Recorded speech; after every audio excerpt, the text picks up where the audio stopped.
Ассалому алейкум, бародари азиз. Шумо дар канали Дупри Таҷик. Номи ман Назар. Касоне ки намедонанд.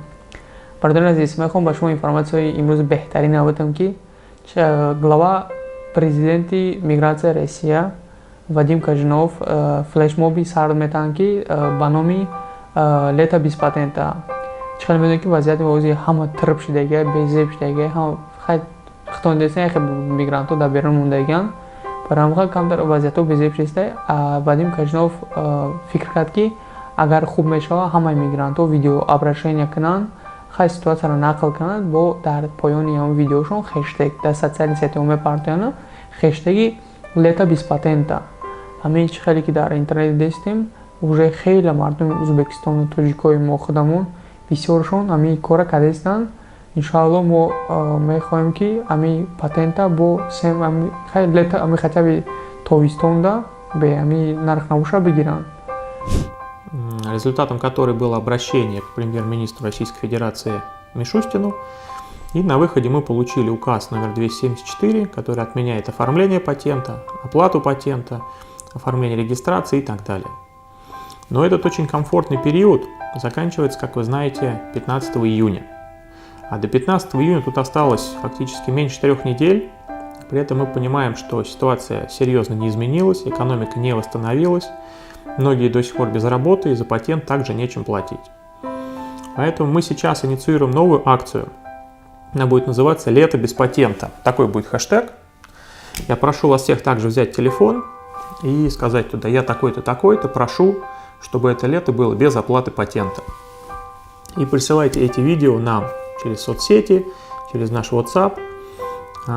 Как только их будет достаточное количество, мы организуем обращение, опять же, к власти с просьбой, чтобы указ 274 был продлен. Вот. И будем прилагать все усилия для того, чтобы его потом действительно продлить. ҳамин патент бесум бисёр таъаннулировать кардан исусу бародарон азиз ира рости гап ҳар чизе ки мо дар Федератсияи мигранти Россия мерасонам мо ҳам ба шумо ҳамро мерасонем. Ака догу мешавем ки ҳама кас догу мешавем ки ҳар як тамро худо нигоҳбон боша. Хай нозӣ фикр мекунем ки Вадим Кажинов ба мо мигрантҳо бисёр ёрдам медиҳад ки патента тобистоне ки мешава патента бесум кунанд. Масалан видеоро ҷамъ карда дар ҳамун обращение метавон мумкин Владимир Владимирович Путинда мумкин қонун қабул кунанд ки бо як 3 моҳига мумкин чӣ шава патента байн бигиранд. Я прошу все органы, имеющие отношение к сфере миграции, выйти с инициативой к президенту Российской Федерации Владимиру Владимировичу Путину и продлить действие указа до 15 сентября. От всех мигрантов мы выражаем очень большую благодарность всем, кто работает в этой сфере, кто помогает. И будем очень-очень просить с этой инициативой выйти, довести ее до конца, чтобы действие указа было продлено. До 15 сентября будем очень просить. И чем быстрее вы это сделаете, тем лучше, потому что уже сейчас многие мигранты думают, где брать деньги, потому что 16 июня уже надо формально оформить патент и оплатить, а денег у людей на это нет. Большое спасибо всем, кто будет принимать участие в этой работе. Мы очень надеемся, что все получится. Бародарон азиз, чӣ хеле ки медонем дирӯз дар интернет, социални интернету Инстаграм, имо ҳама ҷода биромадаги буд бародармо Фахриддина маҳкам карданд. Дар канали НТВ ки бироварданд отдельный репортажаш карданд барои информация ложная якабу ва бо як галат чизои дига мақсад ҳамин одама маҳкам карданд.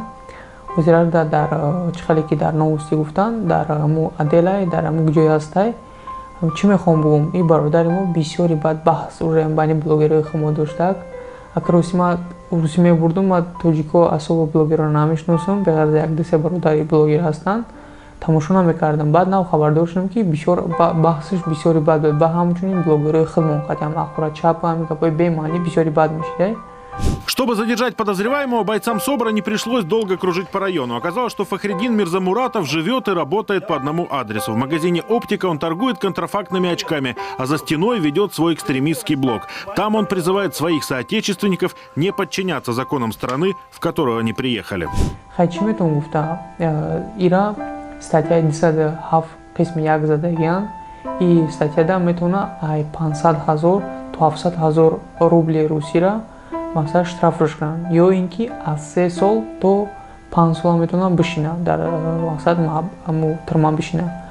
дар инҷа хай уҷа судиҳо боқча мебинанд, решение намебиранд чикор кардан дар кора. Чӣ метавон гуфта? Хай догӯи бародари ҳамчун тоҷик буданаш догӯш бошен. Но мо информатсияе ки нашод духтар додагиай на асоси кори омада у одаморо анализ гирифта ҳама кас ҳал шуда исусна мо медонистем ода омада буд, лекин ҳамин информация ки хеле ба чишми худам надида бошам, ягон ба ягон инсонда информация дода наметавонам. Сейчас будут делать вакцинацию по всей России. Всех нерусских будут делать уничтожение. Поэтому, если вам придут, даже деньги дадут, с работы уволят, что хотят пусть делают, только вы не соглашайтесь ни на какую вакцинацию. Потому что этим вакцинациям вам сделают вакцину, и ваш срок действия будет 3-6 месяцев.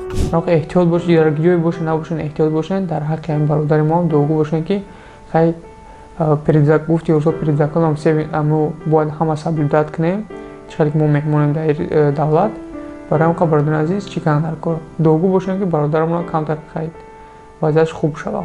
Мехоҳам ба шумо информация дигара расонам ки як чанд моҳ пеш тақрибан 5 моҳ пеш як бародари морам ба номи Кароматло, чӣ ки ҳама мешносаш, ҳама не ознави ки мешносанд ба номи Кара Пранк. Дар YouTube ҳам хеле канал дошт. Бародармон социален эксперимент гузарондани буд, ҳамчунин мини пранк меганаш.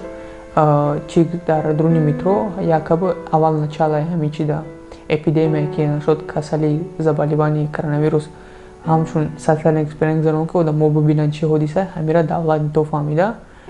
5 моҳ зиёд шудааст ки дар маҳбас иштагӣ аст, дар тирма иштагӣ бародармон.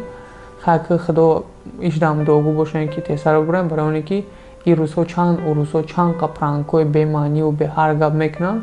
Хай бародармон хай нито фаҳмидан маҳкам дуогӯ бошем ки бародари мо тезтар бубуроя. Хай дар инстаграмо мо хеле хэштег ҳама чӣ кардем.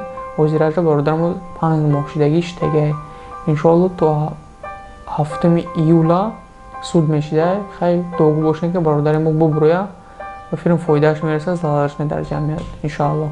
Президенти Ӯзбекистон муҳтарам Шавқат Мирзияев ба Тоҷикистон 1000 тонн орд равон кард ки ҳамвақт медонем ки бародари мо халқи Ӯзбекистон, бародарони мо 8 вирусологи беҳтаринашон ба Тоҷикистон роҳӣ карданд ки ҳаёти худшон дар хатар монда ба давлати монда хизмат карда истанд. Чӣ ки ӯзбеко барои мо бародарони мо мебошанд. Ҳамчунин 19 поизи калонда мақсад овардан 1000 тонн орда расондан ба Тоҷикистон. Ташаккури зиёд мегӯем ба ҳам хеле одамое ки дар халқ мо ёрдам метан. Ҳамчунин миннатдории худмонро дар давлати Тоҷикистон мерасонем ки ин қадар вирусологии беҳтарина ҷамъ карда истанд ки пешгирии ҳамин вирус мебошанд. Бародарони азиз, чӣ ки информация дар интернет биромад, посольствои Ҳиндустон ки дар Тоҷикистон мебошад обращаться кард ба Ҳиндустон ки биан гражданони Ҳиндустон аз Тоҷикистон баранд ба ватанашон. Барои ҳамин заодно Ҳиндустон як самолёт ба Тоҷикистон равон кард ки дар онҷа ҳам гражданони Тоҷикистон ҳам буданд, ҳам шаҳрвандои Тоҷикистон. Ҳамчунин 4.5 тонн дори вориҳо, мақсад маска ва мақсад обши ҳамин то шуда ҳамин коронавирус, зидди коронавирус барба мебаранд. ҳам хеле чизо равон карда шид ки 143 гражданини хича аз Тоҷикистон ба ватанаш баргардонд. ҳамчунин миннатдории худро бар ҷумҳурии Ҳиндустон мерасонем. Бародарони азиз, дар охир гуфтанем ки дар ҳаққи ҳарди бародари мо дар акае ки мақсад дирӯз маҳкамаш карданд ва дар ҳаққи Кароматло дуогӯ бошанд ки корошон сабук бошанд. Ҳамчунин мо бародари тоҷики худмон ҳастанд, дар як ҷое мешанд тоҷикшон мегӯянд. Барои ҳамин дуогӯ бошед. ҳамчунин миннатдории худмон дуогӯи дигар давлатҳое ҳастанд ки ба давлати мо ёрдам дода истанд. ҳамчунин худованд дар давлатҳои орам тинҷӣ биёранд. ҳар як дуо кунем бо беҳтарини хуб мешавад. боқӣ дар канали мо обуна шавед. мо ба шумо ягон новостиҳои нав мебарорем, мерасонем ва иншоалло баъди карантин хеле проектҳои хуб дорем. بدون ذلك ان شاء الله میخوام که فایدهش به شما میرسه و ضررش نه. باقی تنسیت خانواده باشه با شما بدون نظر. تا بازدید. پناهت بخدا.